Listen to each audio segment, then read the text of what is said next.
Rebonjour depuis Nantes et la ville d'art de Nantes, le musée d'art de Nantes. Je suis troublé, je suis en plateau avec Madame Lernous. Vous êtes ici vice-présidente climat, transition énergétique et alimentaire, agriculture, résilience et mutation chez Nantes Métropole. Je vous laisserai la parole dans quelques instants, mais on va tout d'abord expliquer un peu le fonctionnement de cette table ronde, puisque nous allons être à l'étranger avec Glasgow. Nous saluons Madame la présidente du conseil de Glasgow, Suzanne Atkin, et nous serons également avec le maire adjoint de Milan, Pier Francesco Maran. Vous avez une traduction normalement qui vous arrive dans l'oreillette, et nous vous entendrons en français lors de votre intervention.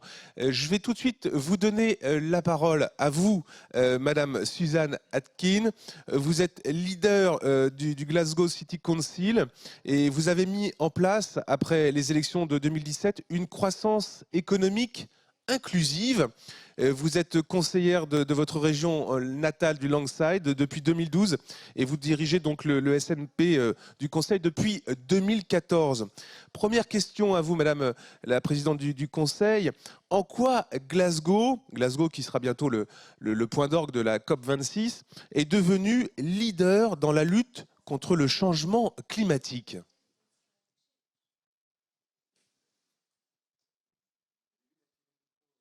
Nous ne vous entendons pas, le micro est débranché. On va faire quelques essais. Excusez-moi. Mais je vous en prie. Hi. Bonjour, merci. Mon français est pas bon. You can speak English. It's donc, like my English. You know, the same for me. Je vais passer d'anglais. So it's a pleasure to be here. Thank you for asking me. As the leader, the mayor of the host city of COP26. We're often asked, why is Glasgow, why us, why are we the host city for COP26? And I think the reason is, and the important reason is that Glasgow, in many ways, our faults and our challenges make us the ideal host city. Because we are a post-industrial city. Nous sommes une ville post-industrielle. Of our past, and those are economic legacies.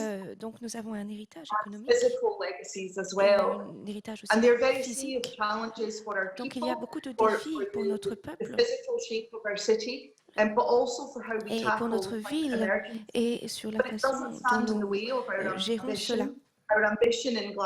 Notre ambition à Glasgow est d'être une ville zéro carbone.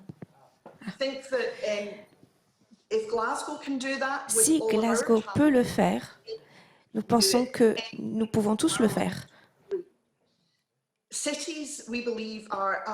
Les villes sont des moteurs pour vraiment aborder et répondre à cette crise climatique. Et c'est pour ça que nous accueillons la COP26. Je pense que nous avons vraiment une responsabilité devant le monde entier.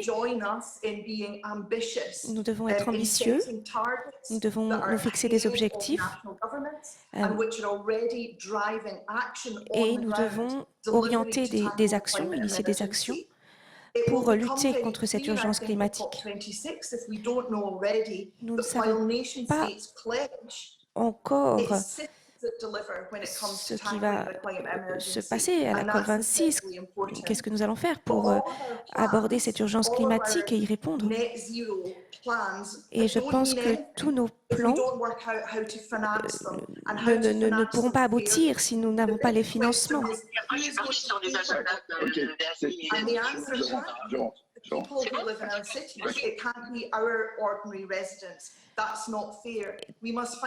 Nous devons trouver une façon équitable d'avoir des financements, d'obtenir des financements. Et nous travaillons vraiment là-dessus à Glasgow. Je pense que les gouvernements nationaux doivent vraiment soutenir les municipalités, peut-être leur donner beaucoup plus de pouvoir pour financer cette transition et nous donner aussi beaucoup plus de ressources financières. Cela permettra d'avoir une intervention beaucoup plus significative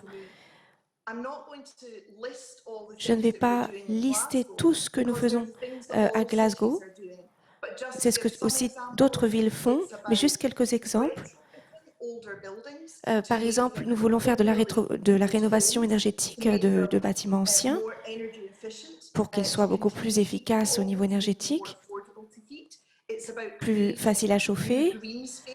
Nous voulons aussi créer plus d'espaces verts, avoir des infrastructures vertes qui ne soient pas seulement plaisantes, mais qui puissent vraiment nous aider à décarboniser la société, décarboniser les transports.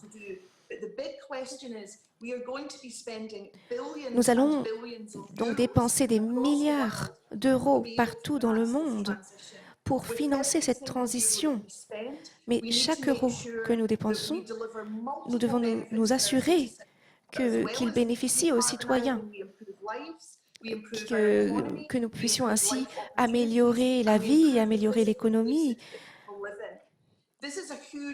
améliorer les opportunités. Donc ça, c'est vraiment un moment crucial et une opportunité pour nous.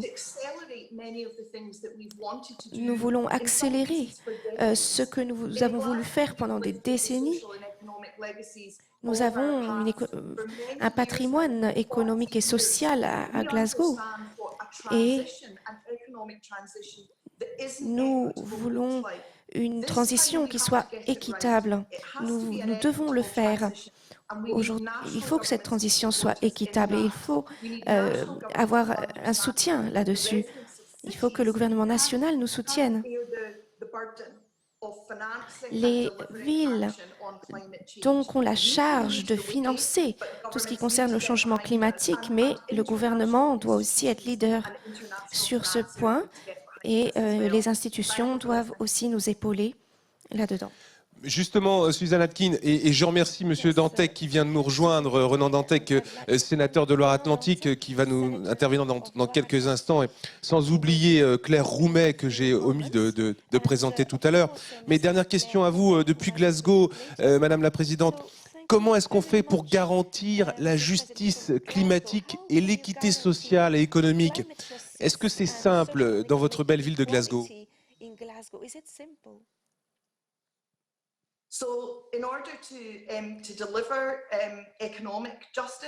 Pour avoir une justice économique ainsi qu'une justice climatique, il faut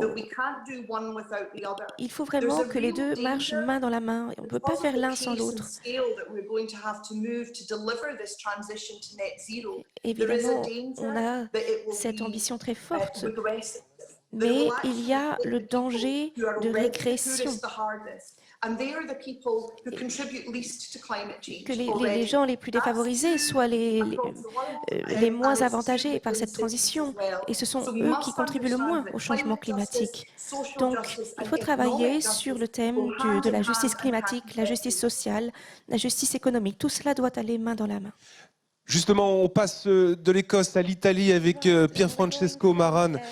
Vous êtes adjoint au maire de Milan pour l'urbanisme, les espaces verts et l'agriculture. Depuis votre nomination, monsieur le maire adjoint Pier Francesco Maran, vous avez fait de Milan une ville plus durable. Comment est-ce que vous avez réalisé cette prouesse? Parlez-nous du péage urbain. Est-ce que c'est une bonne solution? Est-ce que vous le conseillez aux autres villes comme par ici à Nantes ou à Paris, par exemple? Bonjour à vous et pardonnez pour mon français. J'ai étudié à l'école, mais je préfère parler en anglais si est possible. Vous avez gagné le dernier match de Coupe d'Europe, donc vous pouvez parler dans la langue que vous voulez, l'anglais si vous voulez même. Yeah, pas d'italien. If you prefer English. Yeah, okay. Good morning. Well, I think that our city, Milan, is changing a lot in the last years. Je pense que Milan a beaucoup changé au cours de la dernière année.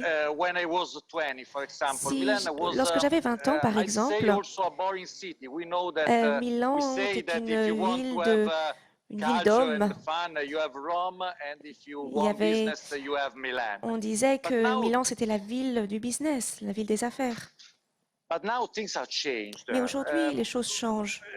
I know that even in France, you will Je sais host que an même en important France, big events like vous the avez, World Olympic Games. je sais que For us, vous avez the une World Expo défaite aux 2015 Jeux has Olympiques. been Pour very nous, important, not for the event, but cette because it année has a été been, très importante, pas seulement pour cet événement, but because it has been mais the parce moment que where people c'était understood vraiment le that moment où our les city gens ont was compris different.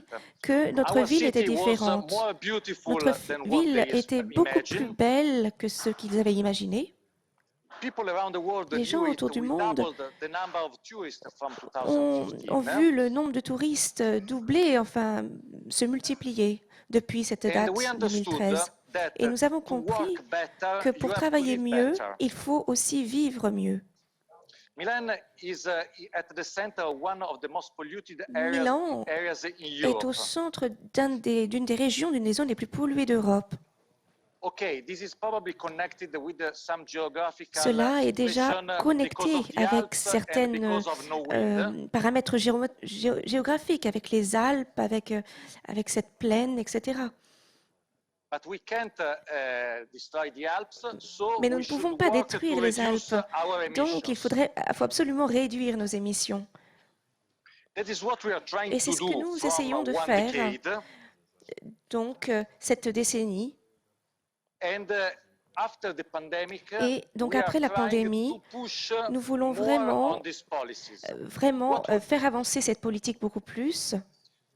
What we did first, Qu'est-ce que nous avons fait? we think D'abord, that nous with pensons a very heavy traffic, you can have qu'il y a a good un gros trafic routier, beaucoup de environment. circulation, ce qui n'est pas compatible avec un environnement sain.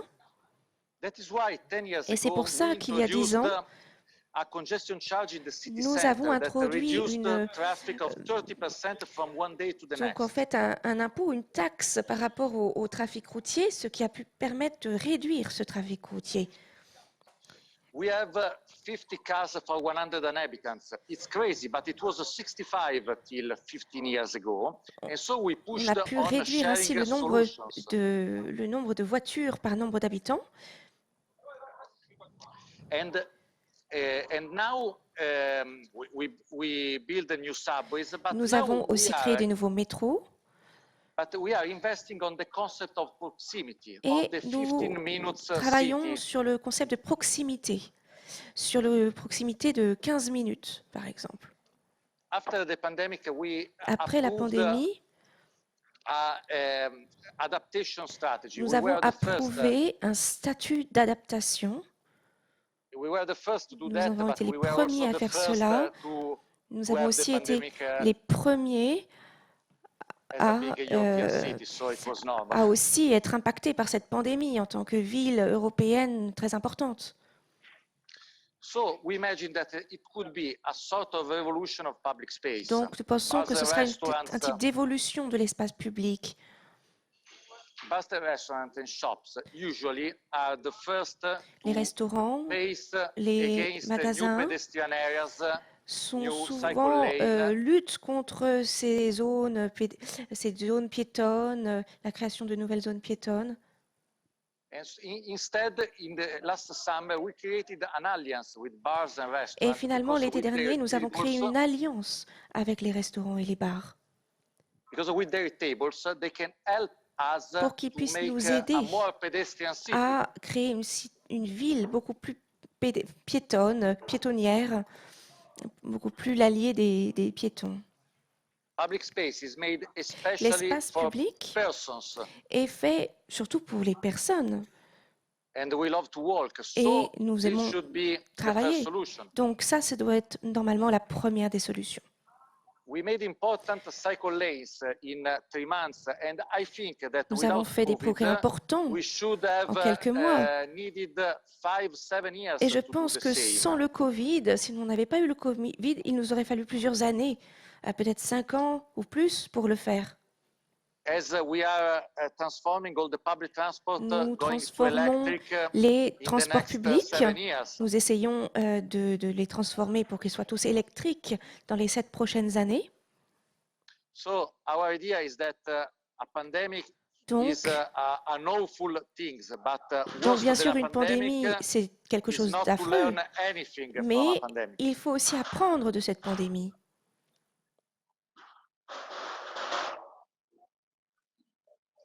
Monsieur...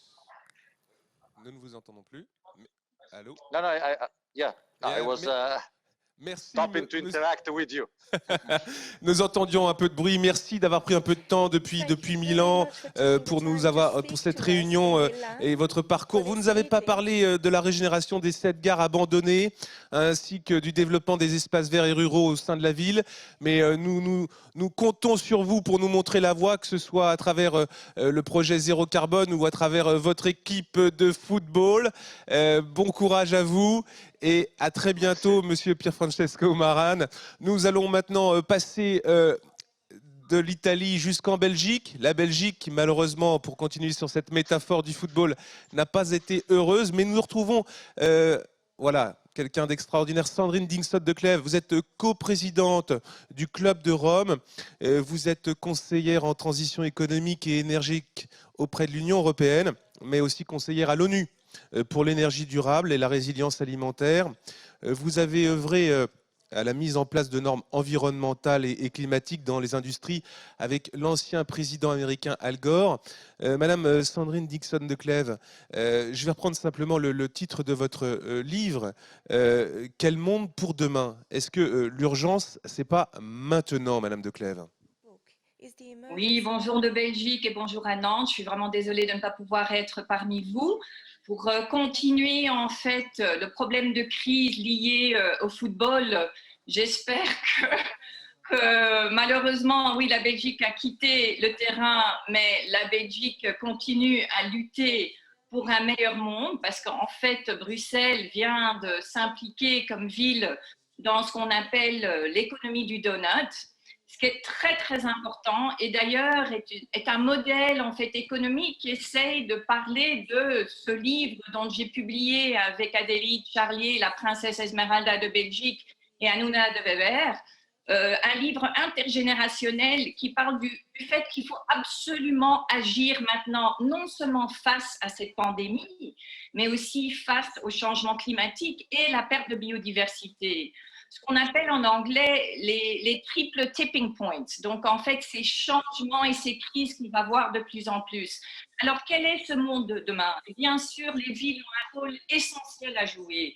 Parce que ce qu'on a vu parmi nous, en fait, pendant la pandémie, c'est que ce sont les communautés dans les villes qui se sont transformées pour essayer d'agir à cette pandémie.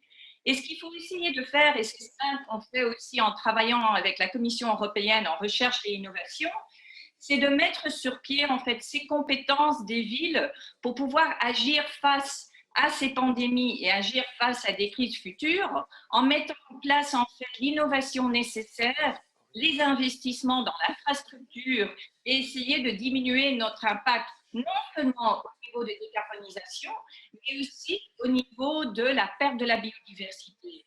Donc, remettre la nature au sein en fait de la ville, être sûr que le citoyen a accès à cette nature, que le citoyen a accès à tous les biens nécessaires pour pouvoir bien continuer leur vie dans une façon tout à fait équitable. Ce monde de demain, on a maintenant des modèles économiques, comme j'en ai parlé du donut, ou bien ce qu'on appelle en fait le modèle économique du bien-être, qui a été reprise en fait par non seulement Glasgow, mais aussi l'Écosse dans sa totalité, ou la Nouvelle-Zélande, ou la Finlande, ou l'Islande, ou le pays de Galles, où on a mis sur pied en fait des fondations qui sont non que sur la production ou la consommation, mais sur des indicateurs économiques qui prennent la valeur humaine et aussi la valeur naturelle autour de nous. Et ça, c'est très important. Et la ville est absolument clé à cause de cette possibilité d'interagir avec le citoyen pour vraiment amener le citoyen dans une autre façon de vivre sa vie. Que, en fait, on a vu parmi nous pendant la pandémie, et excusez-moi, j'ai tellement l'habitude de m'exprimer en anglais qu'en fait, quand je m'exprime en français, je ne trouve plus mes mots. Vous êtes parfaite, ne changez rien. que ce soit en français ou en anglais. Pour l'instant, on vous suit avec plaisir. Excusez, je vais me permettre de le dire pour notre salle. On a, nous, la traduction en anglais simultanée. Donc, on vous entend dans les deux langues. Mais donc, on est très heureux de vous entendre, quoi qu'il en soit. Si vous souhaitez vous exprimer en anglais, vous le pouvez, Madame Dixon de Clèves. Eh ben, je vais peut-être le faire en anglais alors, parce que c'est un peu ridicule. Like you want. Okay, perfect. Well, then I will continue in English. Donc, je vais continuer Just a few en points anglais. of clarity Donc, in juste terms of quelques the world for points tomorrow. par rapport au And that, I monde think, de is most demain. important. Je pense que c'est If très we're going to important. take the transformation Si at heart nous in cities, regardons la transformation dans les villes, nous devons regarder tout ce qui concerne les collaborations entre les nations, entre les villes, entre les régions. Nous devons aussi regarder l'alignement politique et la collaboration en termes d'investissement pour investir dans les infrastructures décarbonisées, parce que nous savons que 70% des émissions de CO2 mondiales viennent des villes. Et c'est pour ça que les villes sont si fondamentales, non pas seulement par rapport à leur impact environnemental, mais par rapport au fait de pouvoir rassembler les communautés dans des centres-villes. Il y a maintenant des nouvelles zones industrielles qui peuvent permettre que les gens ont des vies, puissent vivre leur vie sans avoir un impact carbone très fort. Voilà notre vision pour demain. Et je vais revenir au français. Ou la fusil ici de Tintin derrière moi. Et ce que je n'arrête pas de dire, c'est que notre moonshot, c'est pas d'aller à la Lune, ce n'est pas d'aller à Mars, mais c'est de préserver la planète qui est notre vie et notre maison. Merci. Merci à vous, Madame Dixon de Clèves, d'avoir pris le temps d'intervenir. Je sais que votre temps est compté. Je vais revenir ici en plateau avec notre invitée, Madame Lernous. Vous êtes vice-présidente climat, transition énergétique et alimentaire, agriculture, résilience et mutation économique chez Nantes Métropole. Merci d'avoir pris le temps d'écouter nos intervenants depuis l'étranger. Première question, et je me permettre peut-être de sortir des sentiers battus. Vous êtes maman. Et je vois que votre fils intervient dans la salle. Est-ce que pour vous, le problème climatique, il n'est pas prégnant et il n'a pas beaucoup plus, comment dirais-je, on n'est pas, moi-même, je suis également père, est-ce qu'on n'a pas cette urgence liée au corps, à l'esprit, constamment, en se disant, est-ce qu'on va laisser à nos enfants, à ceux qui grandissent à côté de nous, la terre, et comment est-ce que vous œuvrez, vous, à travers votre engagement politique ? Alors moi, c'est sûr que j'ai, enfant, pas compris l'inaction du monde d'adultes face au dérèglement climatique qui arrivait. Le sommet de la Terre en 92, il n'y a rien d'autre qui était dit à ce moment-là, et pourtant on a laissé les choses se faire, donc une part de frustration de l'inaction à ce moment-là. Aussi, quand on voit aujourd'hui l'accélération des conséquences du réchauffement climatique, on peut se dire que les auteurs des rapports du GIEC étaient plutôt optimistes. Et on a effectivement du souci à se faire. Après, faire des enfants, ça fait partie de l'expérience de la vie, ça fait aussi partie de ce qu'on retransmet. C'est vrai que lors de ma grossesse de mon deuxième enfant, où il a fait extrêmement chaud, c'est aussi le moment où Trump a gagné les élections et est sorti des accords de Paris. Et il est né le jour du dépassement des ressources de la planète. Donc, il a bien inscrit ça dans un ADN qui était déjà rivé vers cette action-là. Oui, on a une responsabilité qui est assez majeure, pas seulement sur le climat qui est plus médiatisé, mais aussi, et Sandrine Dixon de Clèves le disait aussi, sur la question de la biodiversité et du vivant, qui sont les deux aspects qui sont absolument et intrinsèquement liés si on veut préserver ce qui nous est le plus cher. Mais justement, votre engagement politique vous amenait dès les débuts à faire de Nantes une ville qui respire ses initiatives écologiques et citoyennes. Est-ce que vous pensez, puisque on l'a bien saisi, c'est pas au niveau des États qu'il faudra attendre quelque chose, maintenant c'est dans chaque municipalité, dans chaque agglomération, et est-ce que vous pensez qu'il est plutôt à la portée de chacun d'entre nous de faire changer les choses ? Alors, j'aime pas trop le fait de faire peser la responsabilité sur les autres. Oui, les villes sont une échelle pertinente d'action parce on a des leviers concrets sur les transports, on en discutera, sur l'énergie aussi. Mais les États ont une responsabilité qui est majeure, et notamment la question du financement de la transition écologique. On peut prendre un exemple très concret, le décret tertiaire et l'application du décret tertiaire. Il est pris au bon niveau. Maintenant, il faut les moyens pour les entreprises, mais aussi pour les collectivités territoriales, pour le mettre en œuvre. Et donc, je ne voudrais pas disculper ni les États, ni l'Europe, ni la communauté internationale à agir en disant que oui, les villes ont une responsabilité, ont des leviers, les citoyens aussi. Et c'est vrai que ce qui est, ça a été repris par plusieurs intervenants, par Johanna Roland, mais aussi par Sandrine Dixon-Leclèvre, on émet localement 70% des émissions de gaz à effet de serre. De ce point de vue-là, on a un certain nombre de leviers d'action. Mais notre rôle, c'est aussi d'être au plus proche des acteurs. C'est aussi pour ça que Nantes s'est toujours saisie des outils d'animation pour mettre tous les acteurs autour de la table pour discuter. Puisque l'histoire de Nantes, quand on prend l'historique du territoire un peu plus largement, ça a été aussi de lutter contre une centrale nucléaire, par exemple. Ça a aussi, c'est ça la typicité de ne pas prendre pour acquis ce qu'on va imposer du haut dans le modèle centralisé. Et pour autant, ces oppositions, l'opposition sur Notre-Dame-des-Landes aussi a été assez révélateur et médiatisé sur ce territoire. Mais la typicité du territoire, c'est ensuite de pouvoir se réconcilier et discuter avec chaque partie prenante, parce que chaque partie prenante fait partie de la société. Et si on veut agir de manière significative et avoir un vrai levier d'action, c'est avec tout le monde qu'il faut faire, sans s'opposer les uns aux autres. Vous êtes en train de nous dire que l'écologie et la transition écologique passera par la démocratie ? C'est aussi un vecteur d'espoir. Si on a envie de s'engager aujourd'hui et si on veut donner envie à la jeunesse de s'engager qui boude un peu les urnes, c'est aussi en redonnant du sens dans un projet politique qu'on a parfois perdu un peu, soit par du langage un peu déconnecté des réalités qu'on vit. Mais je pense effectivement qu'aujourd'hui, notre défi majeur est quand même celui de l'écologie, c'est de préserver notre maison commune quelque part. Et préserver notre maison commune, ça fait partie soit la jeunesse peut se dire on crame tout de suite puisqu'il n'y a plus rien à sauver, soit on redessine une société plus égalitaire où chacun aussi a sa place, d'où qu'il vienne, qui qu'il soit. Et je pense effectivement que l'écologie, de manière générale, peut redonner un élan et du sens, qu'on soit salarié dans une entreprise, redonner du sens à son travail, mais du sens à son engagement aussi dans un quartier, dans une association, enfin du sens de manière générale. Merci beaucoup, Madame Lernoux. Je vais revenir avec vous dans quelques instants, mais je voudrais donner la parole à Monsieur le sénateur Dantec, sénateur de Loire-Atlantique. Et vous êtes porte-parole de Cités et Gouvernements Locaux Unis, la CGLU, et également président de l'ONG Climate Change.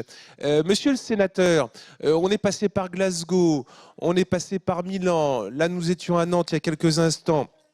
Les villes sont engagées au niveau européen et le sont plus en moyenne que les États. Et ça, c'est un fait. Et c'est le rapport de mars que vous avez rendu via votre fondation Climate Change qui l'annonce.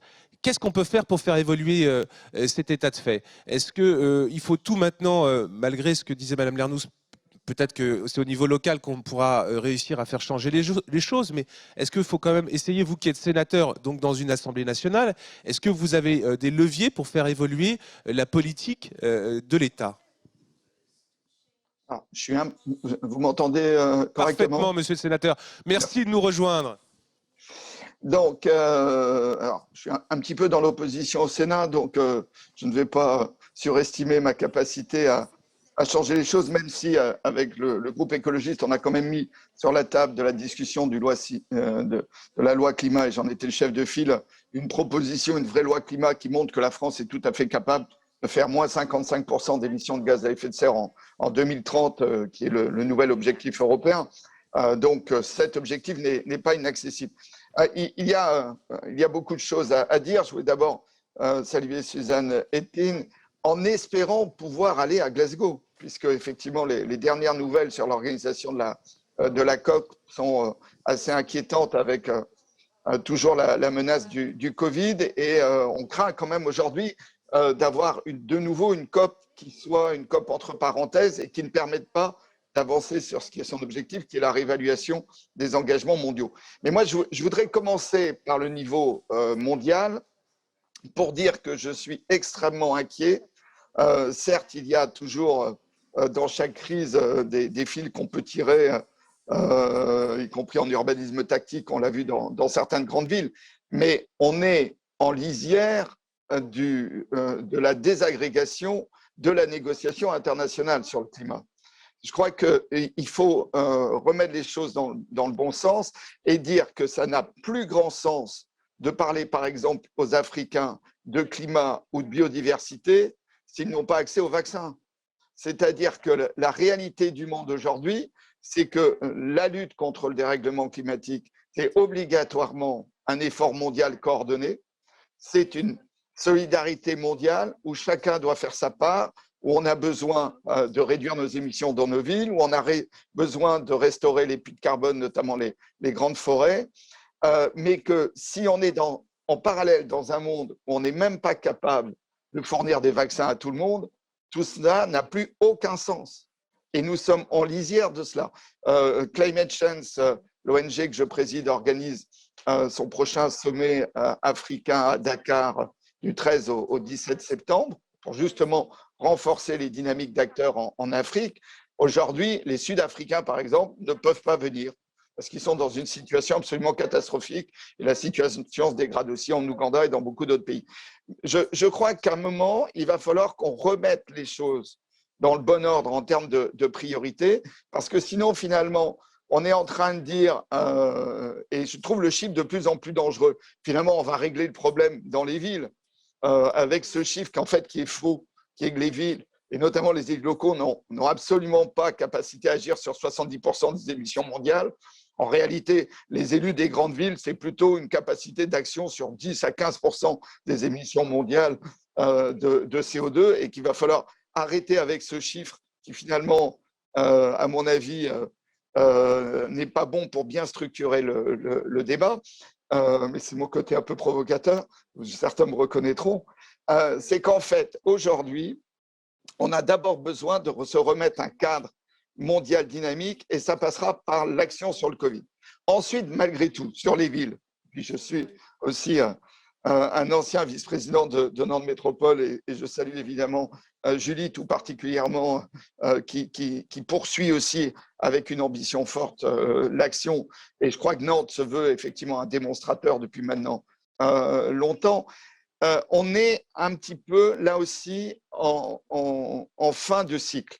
On a fait beaucoup, on a essayé de changer nos offres de mobilité, on a essayé de se poser des questions en termes d'urbanisme, mais on voit bien, et ça a été très bien dit par Suzanne Etkin au début de son intervention, que les cadres financiers de l'action locale ne permettent plus d'y arriver. Ça, je crois que c'est un point sur lequel il faut insister aujourd'hui. Julie vient de parler du décret tertiaire. Les collectivités ne vont pas avoir les moyens, dans les cadres financiers orthodoxes, de mener leur réhabilitation. Et encore, Nantes, comme la plupart des grandes métropoles européennes, on est sur des territoires riches, donc qui ont des capacités d'action plus fortes que les villes moyennes ou les territoires périphériques. Malgré tout, on ne peut pas y arriver. Ce qui veut dire que, alors qu'on est sur les plans de relance européens, on a besoin aujourd'hui d'argent à pas cher sur le très long terme. Aujourd'hui, on trouve encore de l'argent pas cher, mais sur 10-12 ans, on a besoin de l'argent avec des prêts qui se rapprochent du taux zéro sur 30-40 ans, si on veut être sur un retour d'investissement sur la réhabilitation. Ça, on n'a pas les mécanismes. On a vraiment besoin de construire des budgets annexes pour ne pas mélanger dans les budgets des villes ce qui est en fait l'investissement pour le bien-être et les services aux habitants et ce qui est de l'ordre en fait sur l'efficacité énergétique, simplement d'un retour sur investissement différé, pareil sur l'investissement sur le renouvelable. Tout ça, en fait, ne fonctionne plus. Et ce qui ne fonctionne plus non plus, c'est que la ville-centre, un peu tournée sur elle-même, qui s'occupe que de ses émissions directes, ça ne correspond pas non plus à la réalité. La ville-centre a énormément d'externalités. D'abord, elle expulse une partie de ses habitants vers les périphéries. Donc, on a besoin aujourd'hui d'un dialogue à des échelles plus grandes, à l'échelle des grandes aires urbaines. Et là aussi, ça nécessite de nouveaux outils de gouvernance qui ne sont pas obligatoirement sur la table. Donc, je pense qu'on est dans ce moment de mutation. À la fois un enjeu international sur lequel il faut produire de la parole politique maintenant, parce que sinon la négociation va se bloquer, mais aussi des changements de cadre dans l'action locale, où je crois qu'on finit un cycle où on a fait beaucoup de choses, et où on voit bien que les questions qui sont devant nous ont nécessité d'autres niveaux de gouvernance et d'ingénierie financière. On note votre proposition, monsieur le sénateur, d'un grand emprunt climat, si je comprends bien. On vous retrouve pour la semaine de la mobilité durable et du climat à Dakar, donc du 13 au 17 septembre prochain. Je donne la parole à notre dernière intervenante et je vous prie de m'excuser, je vous ai fait patienter. Claire Roumet, vous êtes la directrice d'Energy Cities, l'association européenne des villes en transition énergétique. Comment l'échange entre ces 1000 villes membres favorise les pratiques innovantes? Est-ce que vous pourriez nous parler donc de cet échange? Est-ce que vous réalisez donc des colloques comme on le fait actuellement? Comment est-ce qu'il y a ce partage d'expérience qui se fait au sein d'Energy Cities, Madame Roumet? Merci beaucoup, mais je vais essayer d'être très très rapide pour vous faire gagner du temps, pour que vous puissiez aussi rattraper justement le délai qui a été déjà pris dans cette matinée, et surtout parce que beaucoup a déjà été dit et que vous avez des villes très, très engagées autour de la table, et ça ne sert à rien de répéter ce qui a justement déjà été très justement dit, mais plutôt donc peut-être juste deux messages ou 2 points à mettre un petit peu en exergue que je souhaiterais partager avec vous. C'est le premier, c'est d'utiliser, et ça c'est vraiment pour la ville de Glasgow qui va accueillir la COP, utiliser la COP pour demander proposer en tout cas à toutes les villes du monde d'avoir des COP locales. Je crois que ce qu'a montré la pandémie, c'est qu'aujourd'hui, si on fait vraiment plus confiance aux citoyens, et je pense que Nantes a été vraiment un des précurseurs pour tout ce qui est dialogue citoyen autour de la transition, il y a des consensus à faire émerger au niveau local avec les acteurs locaux. Il faut qu'il y ait des discussions directes entre les secteurs au niveau local. Il faut faire atterrir en fait nos objectifs. Et pour ça, ça doit se passer par des COP locales. Et je crois qu'on n'a pas encore capacité locale de trouver des solutions. Je crois que la pandémie l'a montré, mais bien au-delà, toute l'économie locale, comme l'a dit aussi très bien Sandrine avec l'exemple de Bruxelles, doit vraiment atterrir dans le sens où aligner son économie sur les grands enjeux climatiques. Et la deuxième idée, peut-être juste pour conclure justement cette table ronde, c'est de noter qu'au niveau européen, on sent vraiment une très grande ouverture des cadres politiques européens. On sent aussi que les institutions européennes comprennent que leur rôle a changé et qu'aujourd'hui, ce n'est pas forcément un rôle prescripteur, bien que la semaine prochaine, elle va annoncer la Commission européenne va proposer un certain nombre de directives sectorielles qui seront justement très prescriptives, mais je ne sais pas du tout s'ils vont réussir à avoir un accord au niveau intergouvernemental. Mais beaucoup plus en fait d'avoir cette approche de proposer et de demander, de proposer un cadre beaucoup plus souple comme le New European Bauhaus. Donc la présidente de la Commission européenne souhaite vraiment que les solutions émergent du niveau local, émergent des quartiers et se laisser en fait l'opportunité d'être beaucoup plus ouvert en termes de cadre politique pour faire émerger des solutions. J'arrête ici, vous avez déjà dépassé largement le temps imparti pour cette table ronde. Je vous remercie 1000 fois pour votre concision du propos. Donc je vous donne rendez-vous pour la COP 26 à Glasgow et je vous remercie à tous par Zoom et bien sûr avec Madame Lernoux en plateau d'avoir participé à cette table ronde.